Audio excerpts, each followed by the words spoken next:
ओम शांति। 11 अगस्त 2020 की बाप दादा की साकार मुरली। मुरली के सार में बाबा ने कहा, मीठे बच्चे, तुम्हारी एम ऑब्जेक्ट है वंडरफुल रंग बिरंगी दुनिया, स्वर्ग का मालिक बनना। तो सदा इसी खुशी में हर्षित रहो, मुरझाया हुआ नहीं। प्रश्न है आज का, तकदीरवान बच्चों को कौन सा उमंग सदा बना रहेगा? उत्तर में हमें बेहद का बाप नई दुनिया का प्रिंस प्रिंसेस बनाने के लिए पढ़ा रहे हैं। तुम इसी उमंग से सबको समझा सकते हो कि इस लड़ाई में स्वर्ग समाया हुआ है। इस लड़ाई के बाद स्वर्ग के द्वार खुलने हैं। इसी खुशी में रहना है और खुशी खुशी से दूसरों को भी समझाना है। गीत है आज का, दुनिया रंग रंगीली बाबा। अब मुरली विस्तार से। ओम शांति। या किन्होंने कहा बाबा को कि दुनिया रंग बिरंगी है? अब इनका अर्थ दूसरा कोई समझ न सके। बाप ने समझाया है, यह खेल रंग रंगीला है। कोई भी बाइस्कोप आदि होता है तो बहुत रंग बिरंगी सीनरियां आदि होती हैं ना। अब इस बेहद की दुनिया को कोई जानते ही नहीं। तुम्हारे में भी नंबरवार पुरुषार्थ अनुसार सारे विश्व के आदि मध्य अंत का ज्ञान है। तुम समझते हो स्वर्ग कितना रंग बिरंगा है, खूबसूरत है, जिसको कोई भी जानते नहीं। कोई की बुद्धि में नहीं है, वह है वंडरफुल रंग बिरंगी दुनिया। गाया जाता है वंडर ऑफ द वर्ल्ड। इसको सिर्फ तुम जानते हो। तुम ही वंडर ऑफ वर्ल्ड के लिए अपनी अपनी तकदीर अनुसार पुरुषार्थ कर रहे हो। एम ऑब्जेक्ट तो है, वह है वंडर ऑफ वर्ल्ड। बड़ी रंग बिरंगी दुनिया है, जहां हीरे जवाहरतों के महल होते हैं। तुम एक सेकंड में वंडरफुल बैकुंठ में चले जाते हो, खेलते हो, रास विलास आदि करते हो। बरोबर वंडरफुल दुनिया है ना। यहाँ है माया का राज्य, यह भी कितना वंडरफुल है। मनुष्य क्या क्या करते रहते हैं दुनिया में, यह कोई भी नहीं समझते कि हम नाटक में खेल कर रहे हैं। नाटक अगर समझें तो नाटक के आदि मध्य अंत का भी ज्ञान हो। तुम बच्चे जानते हो बाप भी कितना साधारण है। माया बिल्कुल ही भुला देती है। नाक से पकड़ा या भुलाया, अभी अभी याद में है, बहुत हर्षित रहते हैं। ओहो, हम वंडर ऑफ वर्ल्ड स्वर्ग के मालिक बन रहे हैं। फिर भूल जाते हैं तो मुरझा पड़ते हैं। ऐसा मुरझा जाते हैं जो भील भी ऐसा मुरझाया हुआ ना हो। जरा भी जैसे कि समझते ही नहीं कि हम स्वर्ग में जाने वाले हैं। हमको बेहद का बाप पढ़ा रहे हैं, जैसे एकदम मुर्दे बन जाते हैं। वह खुशी नशा नहीं रहता। अभी वंडर ऑफ वर्ल्ड की स्थापना हो रही है। वंडर ऑफ वर्ल्ड का श्री कृष्ण है प्रिंस। या भी तुम जानते हो, कृष्ण जन्माष्टमी पर भी जो ज्ञान में होशियार हैं वह समझाते होंगे Shri Krishna wonder of world का प्रिंस था। वह सतयुग फिर कहाँ गया? सतयुग से लेकर सीढ़ी कैसे उतरे? सतयुग से कलयुग कैसे हुआ? उतरती कला कैसे हुई? तुम बच्चों की बुद्धि में ही आएगा। उस खुशी में समझाना चाहिए। श्री कृष्ण आ रहे हैं। कृष्ण का राज्य फिर स्थापन हो रहा है। यह सुनकर भारतवासियों को भी खुशी होनी चाहिए। परंतु यह उमंग उन्हों को आएगा जो तकदीरवान होंगे। दुनिया के मनुष्य तो रत्नों को भी पत्थर समझकर फेंक देंगे। यह अविनाशी ज्ञान रत्न है ना। इन ज्ञान रत्नों का सागर है बाप। इन रत्नों की बहुत वैल्यू है। यह ज्ञान रत्न धारण करने हैं। अभी तुम ज्ञान सागर के डायरेक्ट सुनते हो, तो फिर और कुछ भी सुनने की दरकार ही नहीं। सतयुग में यह होते नहीं, न वहां LLB न सर्जन आदि बनना होता है। वहां यह नॉलेज ही नहीं, वहां तो तुम प्रारब्ध भोगते हो। तो जन्माष्टमी पर बच्चों को अच्छी रीति समझाना है। अनेक बार मुरली भी चली हुई है। बच्चों को विचार सागर मंथन करना है, तब ही पॉइंट निकलेगी। भाषण करना है तो सवेरे उठकर लिखना चाहिए, फिर पढ़ना चाहिए। भूली हुई पॉइंट फिर ऐड करनी चाहिए। इससे साधारण अच्छी होगी। फिर भी लिखत मुआफिक सब नहीं बोल सकेंगे, कुछ न कुछ पॉइंट भूल जाएंगे। तो समझाना होता है कृष्ण कौन है। या तो वंडर ऑफ वर्ल्ड का मालिक था। भारत ही पैराडाइज था। उस पैराडाइज का मालिक श्री कृष्ण था। हम आपको संदेश सुनाते हैं कि कृष्ण आ रहे हैं। राजयोग भगवान ने ही सिखाया है, अब भी सिखला रहे हैं। पवित्रता के लिए भी पुरुषार्थ करा रहे हैं।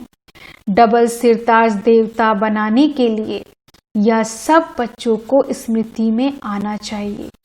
जिनकी प्रैक्टिस होगी वह अच्छी रीति समझा सकेंगे। कृष्ण के चित्र में भी लिखत बड़ी फर्स्ट क्लास है। इस लड़ाई के बाद स्वर्ग के द्वार खुलने हैं। इस लड़ाई में जैसे स्वर्ग समाया हुआ है। बच्चों को भी बहुत खुशी में रहना चाहिए।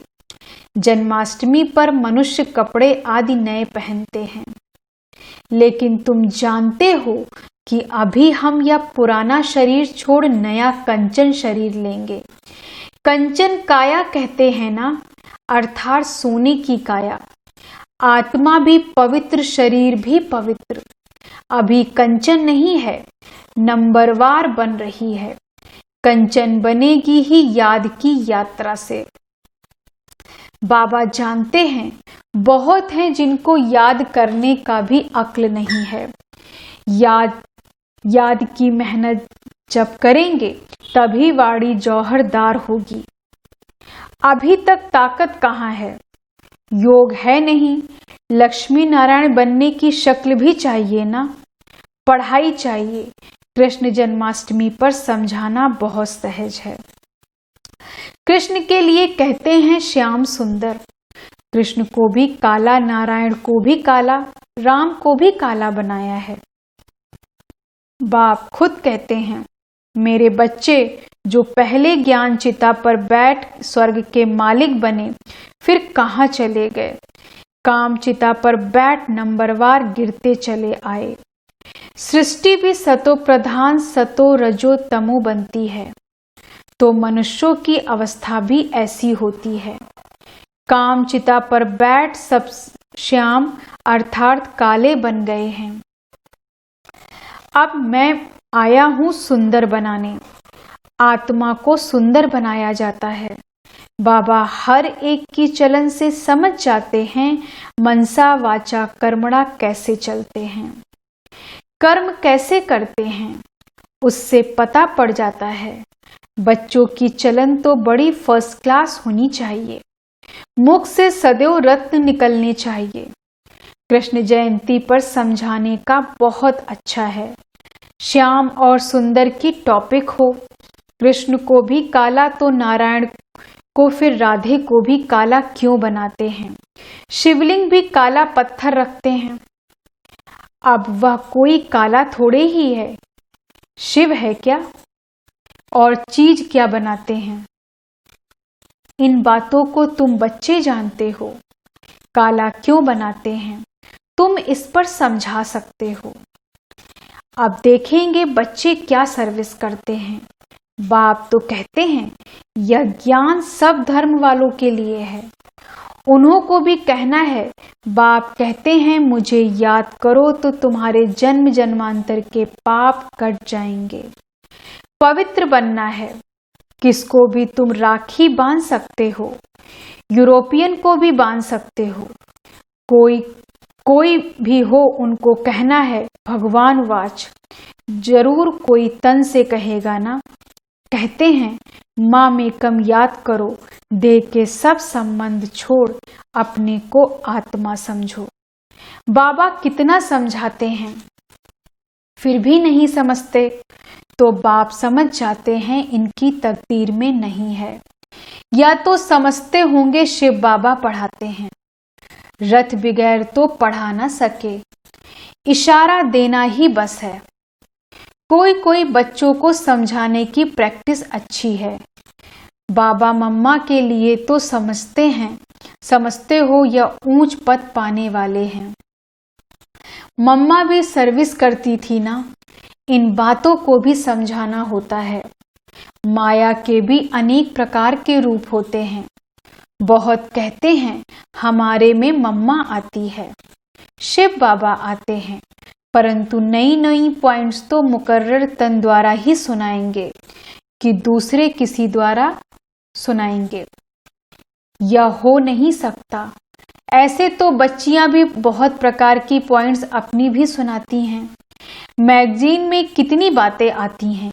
ऐसे नहीं कि मम्मा बाबा उनमें आते व लिखवाते हैं, नहीं, बाप तो यहाँ डायरेक्ट आते हैं। तब तो यहाँ सुनने के लिए आते हो। अगर मम्मा बाबा कोई में आते हैं तो फिर वहां ही बैठ उनसे पढ़ी। नहीं, यहाँ आने की सबको कशिश होती है। दूर रहने वालों को और ही जास्ती कशिश होती है। तो बच्चे जन्माष्टमी पर भी बहुत सर्विस कर सकते हैं। कृष्ण का जन्म कब हुआ या भी किसको पता नहीं है। तुम्हारी अब झोली भर रही है तो खुशी रहनी चाहिए, परंतु बाबा देखते हैं खुशी कोई कोई में बिल्कुल है नहीं। श्रीमत पर न चलने का तो जैसे कसम उठा लेते हैं। सर्विसेबल बच्चों को तो जैसे सर्विस ही सर्विस सूझती रहेगी। समझते हैं बाबा की सर्विस नहीं की, किसको रास्ता नहीं बताया तो गोया हम अंधे रहे। यह समझने की बात है ना। बैज में भी कृष्ण का चित्र है, इस पर भी तुम समझा सकते हो। कोई से भी पूछो इन्हों को काला क्यों दिखाया है, बता नहीं सकेंगे। शास्त्रों में लिख दिया है राम की स्त्री चुराई गई, परंतु ऐसी कोई बात वहां होती नहीं। तुम भारतवासी ही परिस्तानी थे, अब कब्रिस्तानी बने हैं। फिर ज्ञान चिता पर बैठ दैवी रूप दैवी गुण धारण कर परिस्तानी बनते हैं। सर्विस तो बच्चों को करनी है, सबको पैगाम देना है। इसमें बड़ी समझ चाहिए, इतना नशा चाहिए। हमको भगवान पढ़ाते हैं, भगवान के साथ रहते हैं, भगवान के बच्चे भी हैं तो फिर हम पढ़ते भी हैं। बोर्डिंग में रहते हैं तो फिर वहां का संग नहीं लगेगा। यहाँ भी स्कूल है ना। क्रिश्चियन में फिर भी मैनर्स होते हैं, अभी तो बिल्कुल नो मैनर्स। तमो प्रधान पतित हैं, देवताओं के आगे जाकर माथा टेकते हैं। कितनी उनकी महिमा है। सतयुग में सभी के दैवी कैरेक्टर थे, अभी आसुरी कैरेक्टर हैं। ऐसे ऐसे तुम भाषण करो तो सुनकर बहुत खुश हो जाएं। मुख छोटा बात बड़ी, या कृष्ण के लिए कहते हैं। अभी तुम कितनी बड़ी बातें सुनते हो इतना बड़ा बनने के लिए। तुम राखी कोई को भी बांध सकते हो, या बाप का पैगाम तो सबको देना है। यह लड़ाई स्वर्ग का द्वार खोलती है। अब पतित से पावन बनना है, बाप को याद करना है, देहधारी को नहीं याद करना है। एक ही बाप सर्व की सद्गति करते हैं, या है ही आयरन एज वर्ड। तुम बच्चों की बुद्धि में भी नंबरवार पुरुषार्थ अनुसार धारण होती है। स्कूल में भी स्कॉलरशिप लेने के लिए बहुत मेहनत करते हैं। यहाँ भी कितनी बड़ी स्कॉलरशिप है। सर्विस बहुत है, माताएं बहुत सर्विस कर सकती हैं। चित्र भी सब उठाओ, कृष्ण का काला, नारायण का काला, रामचंद्र का भी काला चित्र उठाओ, शिव का भी काला, फिर बैठ समझाओ। देवताओं को काला क्यों किया है? श्याम सुंदर श्रीनाथ द्वारे जाओ तो बिल्कुल काला चित्र है। तो ऐसे ऐसे चित्र इकट्ठे करने चाहिए, अपना भी दिखाना चाहिए। श्याम सुंदर का अर्थ समझाकर कहो कि तुम भी अब राखी बांध काम चिता से उतर ज्ञान चिता पर बैठेंगे तो गोरा बन जाएंगे। यहाँ भी तुम सर्विस कर सकते हो, भाषण बहुत अच्छी रीति कर सकते हो कि इन्हों को काला क्यों किया है, शिवलिंग को भी काला क्यों किया है, सुंदर और श्याम क्यों कहते हैं। हम समझाएं, इसमें कोई नाराज नहीं होगा। सर्विस तो बहुत सहज है। बाप तो समझाते रहते हैं, बच्चे अच्छे गुण धारण करो, कुल का नाम बाला करो। तुम जानते हो अभी हम ऊंचते ऊंच ब्राह्मण कुल के हैं। फिर राखी बंधन का अर्थ तुम कोई को भी समझा सकते हो, वैश्याओं को भी समझाकर राखी बांध सकते हो, चित्र भी साथ में हो। बाप कहते हैं माँ में कम याद करो, या फरमान मानने से तुम गोरे बन जाएंगे। बहुत युक्तियां हैं, कोई भी नाराज नहीं होगा। कोई भी मनुष्य मात्र किसकी सद्गति कर नहीं सकते सिवाय एक के। भर राखी बंधन का दिन ना हो, कभी भी राखी बांध सकते हो। या तो अर्थ समझाना है, राखी जब चाहे तब बांधी जा सकती है। तुम्हारा धंधा ही अब है बोलो, बाप के साथ प्रतिज्ञा करो। बाप कहते हैं माँ में कम याद करो तो पवित्र बन जाएंगे। मस्जिद में भी जाकर तुम उनको समझा सकते हो, हम राखी बांधने के लिए आए हैं। यह बात तुमको भी समझने का हक है। बाप कहते हैं मुझे याद करो तो पाप कट जाएंगे, पावन बन पावन दुनिया का मालिक बन जाएंगे। अभी तो पतित दुनिया है ना, गोल्डन एज थी जरूर, अब आयरन एज है। तुमको गोल्डन एज में खुदा के पास नहीं जाना है। ऐसे सुनाओ तो झट आकर चरणों पर पड़ेंगे। अच्छा, मीठे मीठे सिकी लधे बच्चों प्रति माता पिता बाप दादा का याद प्यार और गुड मॉर्निंग। रूहानी बाप की रूहानी बच्चों को नमस्ते। हम रूहानी बच्चों की रूहानी बाप दादा को गुड मॉर्निंग, नमस्ते नमस्ते नमस्ते। धारणा के लिए मुख्य सार। पहली पॉइंट, ज्ञान रत्नों के सागर से जो अविनाशी ज्ञान रत्न प्राप्त हो रहे हैं उनकी वैल्यू रखनी है। विचार सागर मंथन कर स्वयं में ज्ञान रत्न धारण करने हैं, मुख से सदैव रत्न निकालने हैं। दूसरी पॉइंट, याद की यात्रा में रहकर वाणी को जौहरदार बनाना है। याद से ही आत्मा कंचन बनेगी, इसलिए याद करने का अक्ल सीखना है। वरदान है आज बाबा का, पुरानी देह और दुनिया को भूलने वाले बाप दादा के दिल तख्त नशीन भव। पुरानी देह और दुनिया को भूलने वाले बाप दादा के दिल तख्त नशीन भव। विस्तार से, संगम युगी श्रेष्ठ आत्माओं का स्थान है ही बाप दादा का दिल तख्त। ऐसा तख्त सारे कल्प में नहीं मिल सकता। विश्व के राज्य का व स्टेज के राज्य का तख्त तो मिलता रहेगा, लेकिन यह तख्त नहीं मिलेगा। या इतना विशाल तख्त है जो चलो फिरो खाओ सो, लेकिन सदा तख्त नशीन रह सकते हो। जो बच्चे सदा बाप दादा के दिल तख्त नशीन रहते हैं वे इस पुरानी देह व देह की दुनिया से विस्मृत रहते हैं, ऐसे देखते हुए भी नहीं देखते। स्लोगन है आज का, हद के नाम मान शान के पीछे दौड़ लगाना, अर्थात परछाई के पीछे पड़ना। हद के नाम मान शान के पीछे दौड़ लगाना, अर्थात परछाई के पीछे पड़ना। ओम शांति। धन्यवाद बाबा, धन्यवाद।